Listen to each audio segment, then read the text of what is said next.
Well, good afternoon, everyone. Got a couple things here at the top, and then we'll get right to your questions. The Defense Department continues its efforts in response to the fire that devastated the island of Maui. And as of this morning, more than 700 DoD service members, including nearly 600 National Guard soldiers and airmen, continue their search and recovery and support to local law enforcement efforts in the aftermath of the wildfires. The primary effort continues to be search and recovery, but service members are working alongside their federal, state, and local partners on all 9 approved FEMA mission taskings that we've read out to you from the podium over the past week or so. The DoD and U.S. Indo-Pacific Command will remain in close coordination with state officials, FEMA, and other supporting agencies to support the people of Hawaii as the response to this terrible disaster continues. Shifting to Florida, over the weekend, states that were impacted by Hurricane Idalia began to draw down their National Guard forces, and as of this morning, the North Carolina National Guard and South Carolina National Guard have concluded their missions, while approximately 775 Florida National Guardsmen remain on duty. Florida National Guard Red Horse engineers completed their route clearing mission over the weekend, clearing more than 850 miles of roadways. Joint Task Force Florida continues its liaison, search and rescue, and transportation support efforts, but plans to continue to draw down its National Guard forces as mission requirements decrease. On a separate note, later today, Secretary Austin will attend the Medal of Honor ceremony at the White House in honor of retired Army Captain Larry L. Taylor. Tomorrow, Secretary Austin will also attend an induction ceremony of Captain Taylor in the Hall of Heroes here in the Pentagon. And turning to operations, I'd like to take an opportunity to highlight a press release from Vandenberg Space Force Base that an operational test launch of an Air Force Global Strike Command unarmed Minuteman III intercontinental ballistic missile is scheduled for September 5, 2023 from 11:47 p.m. to September 6, 5:47 a.m. Pacific Time from North Vandenberg Space Force Base. The purpose of the ICBM test launch program is to demonstrate the readiness of U.S. nuclear forces and provide confidence in the lethality and effectiveness of the nation's nuclear deterrent. This test is routine and was scheduled years in advance. Consistent with previous test launches, this ICBM test launch will validate and verify the effectiveness, readiness, and accuracy of the weapon system. In accordance with standard procedures, the United States has transmitted a pre-launch notification pursuant to the Hague Code of Conduct and notified the Russian government in advance per our existing bilateral obligations. For more information, I would refer you to Vandenberg Space Force Base Public Affairs. And finally, late last week in Indonesia, U.S. Army Pacific and Indonesian Armed Forces began Exercise Super Garuda Shield, one of our largest annual exercises. More than 2,000 Army, Navy, Marine Corps, and Air Force personnel will participate, alongside nearly 2,000 Indonesian service members, as well as Australia, Japan, Singapore, and the United Kingdom. This year's events include a command and control exercise, subject matter expert exchange on humanitarian civic assistance projects, and field training exercises. Super Garuda Shield reinforces U.S. commitment to allies and regional partners, ensures joint readiness, and bolsters interoperability to fight and win together. For more information, please reach out to Indo-PACOM and U.S. Army Pacific. And with that, I'd be happy to take your questions. We'll go first to AP Tara Kopp. Hi, thank you for doing this. 2 topics for you. First one, the visit between Russia and North Korea. How concerned is the Pentagon that this could add to deadly munitions to Russia in its war against Ukraine? And have you, to date, been able to track how many weapons North Korea has been able to supply? And then second topic on Niger, several media outlets are reporting that the French government is in talks to possibly withdraw troops from Niger. Is the Pentagon also in similar talks with the Niger government or the junta on the same? Yeah, thanks, Tara. So in terms of the reports about a potential meeting between the North Korean leader and President Putin, I don't have anything specific to provide in terms of a potential meeting, nor am I going to speculate on when such a meeting could occur. You have heard the White House talk about the fact that Kim Jong-un is seeking to continue diplomatic engagement with Russia as a follow-on to the Russian defense minister's recent visit, where Russia is seeking to purchase artillery ammunition from the DPRK. As I highlighted last week, such a sale would violate multiple United Nations Security Council resolutions, and it would prolong the unnecessary suffering of Ukrainian civilians who are impacted by Russia's war of aggression in Ukraine. So again, from a U.S. government standpoint, we would call on North Korea to refrain from selling ammunition and arms to Russia to, again, which would unnecessarily prolong this conflict. As far as Niger goes, I don't have any new announcements to make. Again, we remain focused on a diplomatic solution. There's been no change in U.S. force posture in Niger. But again, as updates become available, we'll certainly let you know. When you say no change in force posture, does that mean that U.S. forces have remained on base and are not venturing out, no training missions? There are again, training missions have been paused. And so, again, nothing new to provide from the podium here. Jennifer. General Ryder, if the French pull out, will the U.S. pull out? Again, I don't want to get into hypotheticals or speculate. Broadly speaking, the U.S. government remains focused on a diplomatic solution right now. And what is the state of the Wagner forces in Africa and elsewhere post-Prigozhin? And what can you tell us about the recruiting efforts, the alleged recruiting efforts in Cuba? What are you seeing? What do you know? Have any of those Cuban recruits shown up in Ukraine? Yeah, thanks, Jennifer. I don't have any information to provide as it pertains to Cuba. I would say, largely speaking, as you've heard us say before, Wagner has been significantly impacted negatively in terms of their broad organization and their efforts in Africa. While they do continue to maintain a presence in Africa, what they will be able to accomplish or how their operations will be affected over the long term is something we're continuing to keep an eye on. But who's the head of Wagner now? Again, I'd have to refer you to Wagner to talk about their head. Carla. Just one follow on Niger. So how concerning is it to the Pentagon that the French are in talks on pulling out? And can you just explain to us how much the French contribute to the counterterror war that the U.S. is also a part of in West Africa? Yeah, so when it comes to France, I'd refer you to the French really to talk about their role and their mission. As you know, the French have been an important partner in Africa when it comes to counterterrorism, and we certainly maintain a great relationship with the French. But I'm not going to speak about their operations or what they may or may not be considering.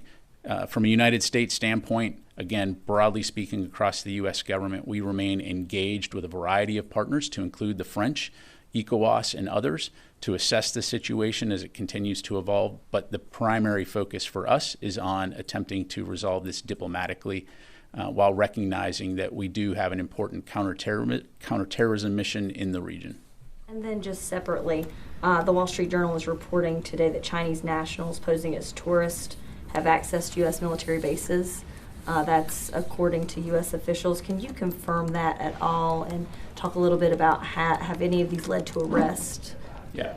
So a few things, Carla. So I'll just say up front that the security of our installations remains a top priority, and that physical security standards for our bases takes into account a wide variety of potential threats, to include attempted spying by our adversaries.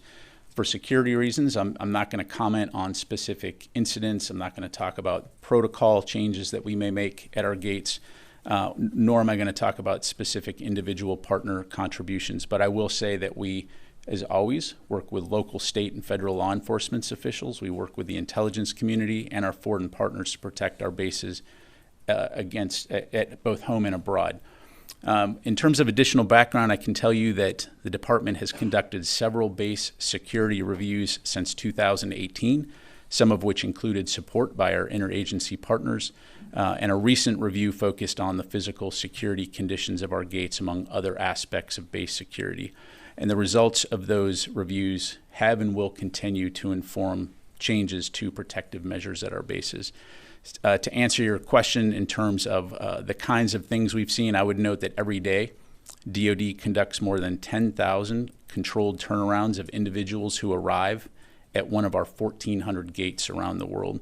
These individuals are people who are not authorized access and depart the installations without having gained unauthorized access. A very small number of these controlled turnarounds warrant additional checks, and even a smaller number warrant investigation. I would say that these incidents are generally low level and so far none of them indicate espionage. A smaller number of incidents occur in which an individual is able to obtain unauthorized installation access, often by speeding through security checkpoints. These individuals are often cited criminally, barred from future installation access, and escorted off base. And as with controlled turnarounds, a very small number warrant investigation. Just one quick follow. When you say attempted spying, does this include from China? Because I didn't hear you mention China. Yeah, and I'm not going to get into specific incidents. Thank you. On Tuberville, we saw the op-ed written this morning by three of the service secretaries about the hold. Does the secretary have any plans to speak with Tuberville about this issue in the coming days or weeks as the Senate comes back? Yeah, thanks for the question. I don't have anything to announce right now in terms of future calls. Of course, the secretary has talked about this both publicly and privately as recently as the Chief of Naval Operations relinquishment of responsibility about the impact that these holds have on our readiness and on our security. And of course, the department continues to call for the lifting of these holds. Are there any next steps here? I mean, what is going to happen now? Do you think that the Senate is back? I mean, it seems like obviously we're still at such a standstill. What's the solution here? What's the next step? Yeah. Well, really, I mean, I would refer you to the Senate, to the Congress, to answer that question. You know, I've been asked before to try to put this into context in terms of why does this matter? And, you know, with football season starting, I would say imagine going into the football season with a bunch of acting coaches for each of our teams, with a regulation that limits any of those acting coaches from presuming that he or she was actually going to officially lead the team. And those acting coaches who come up through the organization are now responsible for not only being the offensive and defensive coordinators, but also acting as the head coach. And so in the short term, they're likely going to make things happen because that's what good leaders do. But what happens when performance on the field becomes impacted? Over time, how are you going to deal with the uncertainty of within the coaching staff and the locker room in terms of who's in charge, how are we going to affect performance, and then who are the fans going to hold accountable? And so the longer that these blanket holds are in place and the more that future leaders are kept in limbo, the more uncertainty and friction it will create within the ranks, not to mention the impact on the families of those who serve. And ultimately, as I mentioned, this is an issue for Congress to address. It would be inappropriate for me to comment on how they should go about it. But I can tell you that our military leaders simply want to do the job that our nation expects of them, to lead our military, to protect and defend our nation, and if necessarily, overwhelmingly defeat our enemies in battle. So again, we'd ask that the Senate work to lift these holds and enable the confirmation of our general and flag officers. Just one quick follow-up on Tuberville. So is the Pentagon concerned that the rationale that Tuberville is using seems to be shifting? Because originally, obviously, it was about abortion policy, it was about reproductive health policies. Now it seems like he's going on the offensive against the nominees themselves. So is the Pentagon concerned that perhaps some of those nominees will have to be pulled or changed? Well, again, I mean, that's a question that only the Senate and Senator Tuberville can address. Our focus remains on defending the nation and ensuring that we have the leadership in place to do what our nation expects us to do, which is to defend this country and be ready to go to war if we need to do that. Let me go to Fadi here. Thank you, General. So I want to talk a little bit about the situation in Deir ez-Zor. Are the U.S. forces providing any support to the SDF in current clashes with Arab tribes? And were U.S. forces notified about the operation that led to the detention of the leader of the Deir ez-Zor military council by SDF last month? Yeah, thanks, Fadi. So we continue to closely monitor the events in northeast Syria. CJTF OIR remains focused on working with the Syrian Democratic Forces to ensure the defeat of ISIS in support of regional and security and stability, and that remains our only focus. As you heard me say last week, distractions from this critical work does create instability and increases the risk of an ISIS resurgence. So again, we'll stay focused on the defeat ISIS mission going forward, but again, would call on all parties to to stay focused on the task. So no support for the SDF in the current clashes?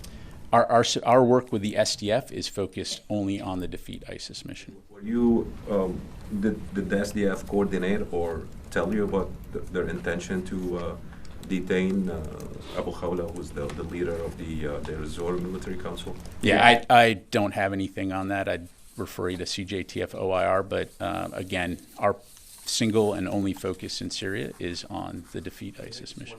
Ask one more follow-up. One more. Are you trying to kind of seek a solution to the situation since it's distracting from the anti-ISIS operation? Are you in touch with the Arab tribes and the SDF on this issue? Are you trying to mediate or try to get to some kind of political solution? Since the SDF is backed by the U.S. forces and the Arab tribesmen have so many grievances against them, especially their expansion to Deir Zor and other issues. Yeah, thanks, Fadi. So again, I'd refer you to CJTF OIR for any specifics in terms of the communications that they're having. Again, you've heard us call for all parties to cease fighting and to stay focused on the mission because, again, the only winner here is ISIS. And so I'll just leave it at that. Thanks very much. Yes, sir. Thank you very much, General. I'd like to take a look at it from a broader perspective because you said that it's a distraction from the fight against ISIS, and you're absolutely right. But the SDF have long been accused of demographic change, forcible conscription of children, and also the human rights violations. And now there's this uprising against the SDF from Arab tribes. And quickly they lost some ground, they regained some ground, but it is what it is. It's a distraction from the fight against ISIS. But looking at it in the long term, is there a concern within the Department of Defense that the SDF may not be the best partner on the ground because there's obviously some resistance against them? Yeah, certainly. We've had this conversation before, and the critical role that the SDF has played and continue to play when it comes to the Defeat ISIS mission. One only need look at their efforts as it relates to Al-Hol and the detainee population there. So again, we'll continue to work with the SDF and other regional partners and the international community on the Defeat ISIS mission.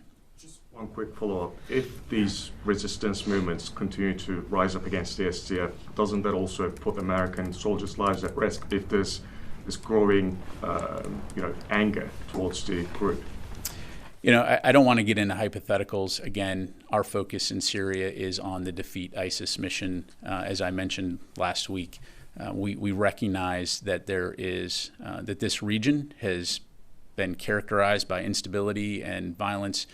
We're going to continue to work with local and regional partners to focus on the Defeat ISIS mission. And I'll just leave it there. Okay, let me go over here, Laura, and then we'll go to the phone. Yeah, I think that. I'm wondering if you could tell us a little bit about the impact of Minister Reznikov leaving and his new replacement coming in. Has Secretary Austin spoken with his replacement, and how is this going to impact the Ukraine Defense Contact Group going forward? Yeah, thanks very much, Laura. So what I would tell you right now is, as it relates to the Ukrainians' decision to replace Minister Reznikov, that's really an internal matter for them to discuss. Again, when it comes to the confirmation of a new defense leader by their parliament, I obviously don't have any information on that and would refer you to them. What I will say is that Secretary Austin and the department look forward to continuing to work closely with Ukrainian defense leaders. We will continue to support Ukraine with security assistance to enable them on the battlefield. And so I don't have anything to announce right now in terms of potential future meetings or calls, but certainly one can assume that we will work closely with Ukrainian defense leaders. So they haven't spoken yet? They have not, because again, there needs to be a confirmed Minister of Defense. If I could follow up on a different question on the supplying artillery ammunition and other materials to Russia by North Korea. John Kirby last week mentioned materials to boost their industrial base, the defense industrial base. I was wondering if you could put any meat on the bones to that and say what that means exactly. Yeah, I really can't, again, beyond the broad generalization that NSC provided. Thank you. Tom. Thanks, General. And then I'll go to the phone. Sorry. Yeah, thank you, General. There was a report, Reuters report on Friday about depleted uranium armor-piercing missiles going to Ukraine from the US. Do you have anything on that? I don't have anything to announce today, Tom. So again, as we've done, if and when we have announcements to make regarding security assistance, we'll be sure to do that. Thank you. All right, let me go to the phone here. Jeff Shogel, Task and Purpose. Oh, thank you so much. I just wanted to follow up on Syria. The SDF is not only fighting these Arab tribes, but an SDF spokesman claims that the Turks are using the SNA to incite clashes with them. So I wanted to know, other than, besides urging calm, what is the U.S. military doing to prevent the anti-ISIS alliance in Syria from fracturing? And I already have reached out to the SDF and Inherent Resolve in case I would be referred there. Thank you. Okay, Jeff.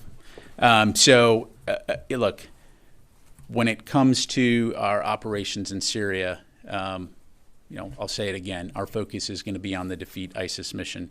We certainly recognize that there are multiple actors in the region and that at times there will be different perspectives, different views, and to include some of the types of interactions that you've highlighted.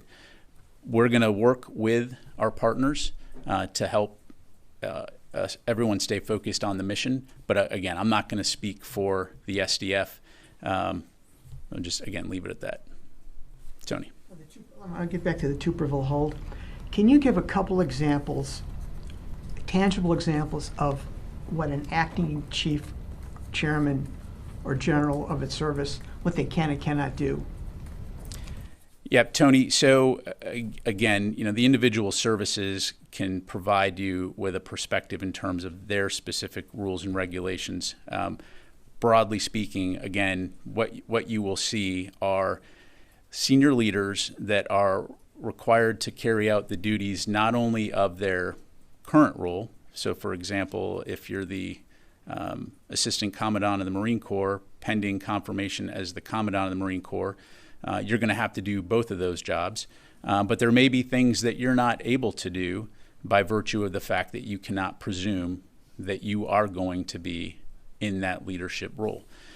Because again, a key aspect of confirmation is to not presume that you will be confirmed. That's inherently the job of the Senate to make that determination. Do you have a breakdown by service of the 200 or 300 people on hold right now?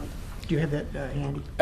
Yeah, thanks for the question, Tony. I'm not going to go through the 301 pending confirmations, but certainly each of the services are impacted. Well, how many Army, Navy, Air Force, and Space Force do you have? We can get you those numbers. Okay, one final thing. How many roughly are Indo-PACOM related, are the nominees? We can get you those numbers as well. Thank you very much. Chris. Thanks, Pat. On the Tuberville hold, you highlighted that this is an issue for the Senate as a body to resolve.